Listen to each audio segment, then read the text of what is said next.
Assalamualaikum warahmatullahi wabarakatuh. Teman-teman semua, perkenalkan saya Ahmad Sofian Hadi dan Siti Nurlela Sumiati. kali ini kami akan membahas materi bab kelima, mempercepat pembersihan emosi dengan tapping.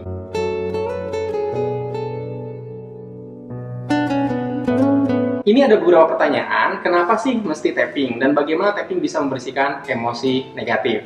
Jadi, tapping itu dengan cara begini, oke. Ini sebenarnya pembuluh-pembuluh darah yang kendorkan. Pada saat kita emosional, pada saat kita sedang marah, katakanlah marah yang paling mudah, itu urat leher menegang. Memang seperti itu ya, rata-rata ya. Dan pada saat diketuk-ketuk, kurang lebih seperti itu, ini proses untuk merilekskan si pembuluh darah, efeknya ternyata yang tadinya marah itu jadi berkurang rasa marahnya. Nah, berdasarkan penelitian, ada beberapa titik yang menjadi pembuluh darah kunci. Wah, pembuluh darah kunci apalagi. Pokoknya gitu aja ya. Semacam pembuluh darah kunci di mana kalau itu diketuk-ketuk sambil kemudian mengucapkan kalimat afirmasi, kalimat afirmasinya adalah saya ikhlas, saya pasrah. Itu ternyata membuat emosinya turun. Terus siapa yang membutuhkan tapping?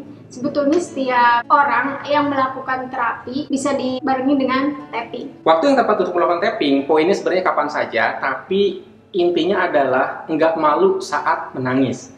Karena memang efeknya itu luar biasa. Jadi kalau saya pribadi biasanya habis sholat saya bisa tapping di masjid gitu. Jadi gini-gini aja nih, seperti itu ya. Kemudian juga malam hari atau di saat sepi, di saat sendiri nggak ada siapa-siapa. Itu juga bisa jadi waktu yang tepat untuk melakukan tapping. Poinnya adalah Anda merasa tidak malu untuk mengeluarkan seluruh emosi negatif Anda. Jadi sebelum melakukan tapping, Anda buat skala emosi. Emosi itu ada 4. Itu emosi yang paling utama.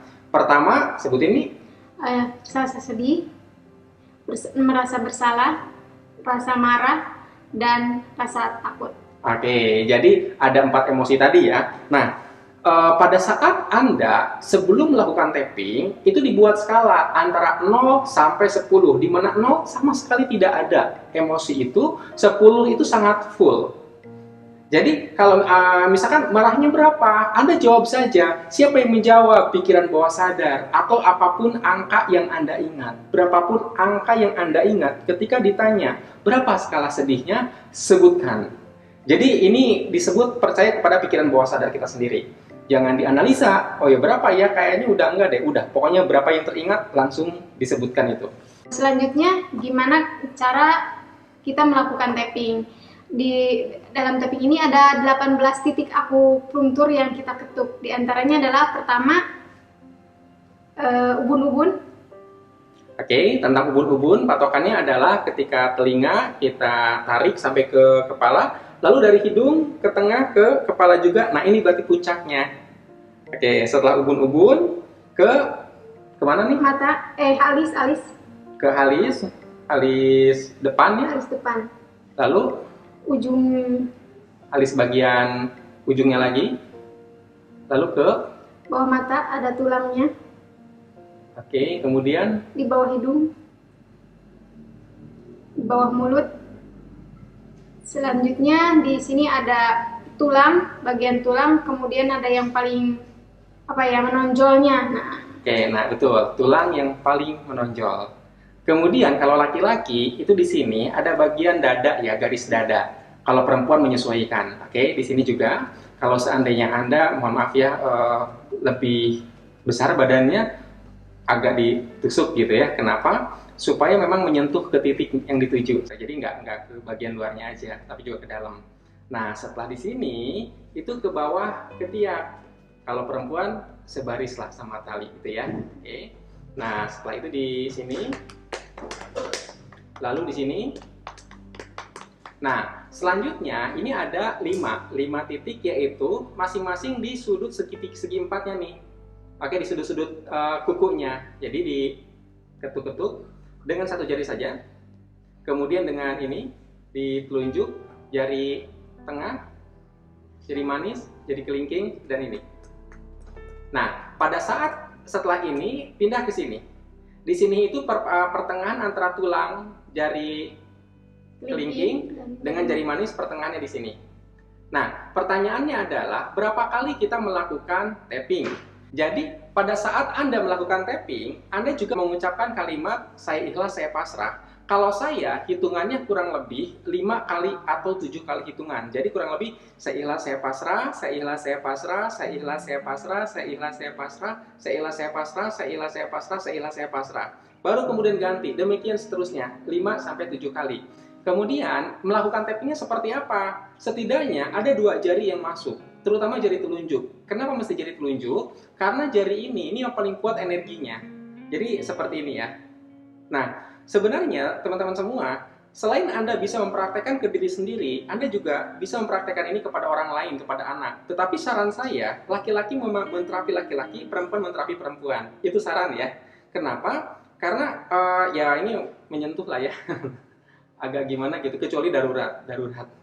Kecuali kemudian suami istri ya. Atau kalau saran saya sih biasanya mengajari klien perempuan saya untuk melakukan ketuk ini gitu ya, ketuk ini lagi gitu, seperti itu. Jadi saya ajari si kliennya, baru dia kemudian mempraktekkan ke diri sendiri. Kembali ke sini, pada saat Anda menyentuh bagian ini, di sini kita mengucapkan bergumam balonku ada 5, tapi gumam saja. Berhitung 1, 2, 3, 4, 5. Nah, setelah melakukan ini, tangan turun ke bawah, pejamkan kuat, melotot sangat kuat, lakukan 3 kali. Jadi matanya setelah melotot dan buka kurang lebih 3 kali, matanya ke kiri bawah, lirik ke kiri bawah. Jadi lirik saja, lirik yang kuat, lalu lirik ke kanan bawah, balik ke kiri bawah, balik ke kanan bawah, seperti itu sebanyak 3 kali juga. Setelah itu, matanya diputar searah jarum jam, balik jarum jam, searah jarum jam, balik jarum jam. Setelah selesai, lihat lantai sampai ke atap sebanyak 5 tangga, seolah-olah ada 5 tangga. Di setiap anak tangga Anda mengucapkan 1, 2, 3, 4, 5. 1, 2, 3, 4, 5. Kurang lebih seperti itu. Nah, setelah itu, tarik nafas yang panjang. Hembuskan perlahan lewat mulut. Tarik nafas yang panjang lagi. Hembuskan perlahan lewat mulut. Tarik nafas yang panjang. Hembuskan lewat mulut. Lepaskan hamdalah. Alhamdulillahirabbil alamin. Sebelum melakukan tapping, ada yang disebut dengan kita melakukan setup. Setup itu adalah Anda memutar satu titik di bawah tulang, di sini. Ya. Nah, cara mencarinya adalah di sini ada tulang nih, di bawah leher Anda itu ada tulang memanjang. Coba Anda pegang dari ujung dengan jempol dan ujungnya lagi dengan telunjuk. Nah, sepanjang apa? Sepanjang itulah. Lalu sama Anda dirapatkan 2 tadi, jempol sama telunjuknya sampai ke tengah-tengah, lompat ke bawah. Tarik ke bawah. Nah, di situ coba tekan. Ada bagian yang kalau ditekan lebih sakit dari yang lain. Tidak sakit, tetapi lebih sakit dari yang lain. Ditekan, diputar-putar. Diputar-putar sambil mengucapkan. Nah, ini yang mau diucapkan ya. Bagaimana menyusun kata-kata untuk setupnya. Pada saat Anda membubuhkan tanda tangan, itu kita bisa melihat emosi-emosi apa. Tapi sebenarnya juga emosi itu dilatar belakangi oleh sebuah peristiwa. Biasanya teman-teman semua, ketika Anda membubuhkan tanda tangan, contoh misalkan tanda tangan bentuk lingkaran, lingkaran semacam ini ya, kemudian Anda bisa menganalisa bahwa itu adalah orang yang sangat perasa, sangat sensitif, kemudian sangat menutup diri. Tapi kemudian pertanyaannya adalah kejadian apa yang membuat dia seperti itu? Nah, ditelusurilah lewat dialog, lewat tanya jawab, ibunya sering menyalahkan dia. Kalau misalkan Anda juga bisa koreksi ke diri sendiri ya ketika tanda tangan lingkaran. Kejadian-kejadian yang sangat traumatik di waktu kecil. Benarkah bahwa Anda sering dimarahi waktu kecil? Nah, misal katakanlah benar, maka Anda bisa ditulis di sebuah kertas, pernah dimarahi sewaktu kecil oleh mama. Nah, kalimat ini harus diklarifikasi. Benarkah kalimat itu nyaman tidak dengan kalimat itu? Misal, kata mamahnya mesti diganti ibu karena memanggilnya memang bukan mama tapi ibu. Jadi pernah dimarahi oleh ibu sewaktu kecil. Nah, setelah Anda menemukan kalimat itu, lalu tambahkan di atasnya, ya Allah, meskipun saya pernah dimarahi oleh mama sewaktu kecil dulu. Nah, sekarang bikin kalimat di akhirnya. saya ikhlas, saya pasrah. Oke, saya ulangi. Ya Allah, meskipun saya pernah dimarahi oleh mama sewaktu kecil dulu, saya ikhlas, saya pasrah. Nah, ini tuh kalimat pendek. Kita bisa perpanjang lagi dengan menambahkan kata-kata di akhirnya. Saya ikhlas, saya pasrah, saya terima takdir saya maafkan ibu, misal. Saya terima masa lalu saya. Jadi, ya Allah, meskipun saya pernah dimarahi oleh ibu sewaktu kecil dulu, saya maafkan ibu, saya terima masa lalu saya terima takdir saya ikhlas dan saya pasrah. Sambil melakukan ini. Nah, jadi memutar-mutarnya itu tangan kanan memutar bagian dada kiri. Ya Allah, meskipun saya sering dimarahi oleh ibu sewaktu kecil dulu, saya terima masa lalu saya terima takdir saya maafkan ibu, saya ikhlas dan saya pasrah. Oke. Pada saat mengucapkan itu, Anda masuklah dengan lebih khusyuk. Jadi, ulangi lagi. Ya Allah, meskipun saya sering dimarahi mama atau saya sering dimarahi ibu sewaktu kecil dulu, saya terima masa lalu saya maafkan ibu, saya ikhlas dan saya pasrah. Oke, ucapkan sekali lagi. Demikian ya. Nah, setelah Anda mengucapkan itu, tangan Anda turun ke bawah. Bayangkan kembali momen di mana Anda sering dimarahi oleh ibu. Bila ada rasa marah, perbesar marahnya. Bila ada rasa sedih, perbesar sedihnya. Bila ada rasa takut, perbesar takutnya. Bila ada rasa bersalah, perbesar rasa bersalahnya. Sampai kemudian begitu membuncah di dada, begitu Anda merasa sangat besar sekali. Lalu, saya ikhlas, saya pasrah, saya ikhlas, saya pasrah, saya ikhlas, saya pasrah. Seperti itu ya. Sampai kemudian sini ke sini dan terus seterusnya lah ya. Sampai terakhir, tarik nafas, hembuskan perlahan lewat mulut. Lalu cek berapa skalanya sekarang, apakah masih sama 10 atau sudah berkurang. Bila metodenya tepat, mestinya sudah berkurang. Dalam kasus turunnya menjadi 1 atau 2, Anda diam, ulangi tapping.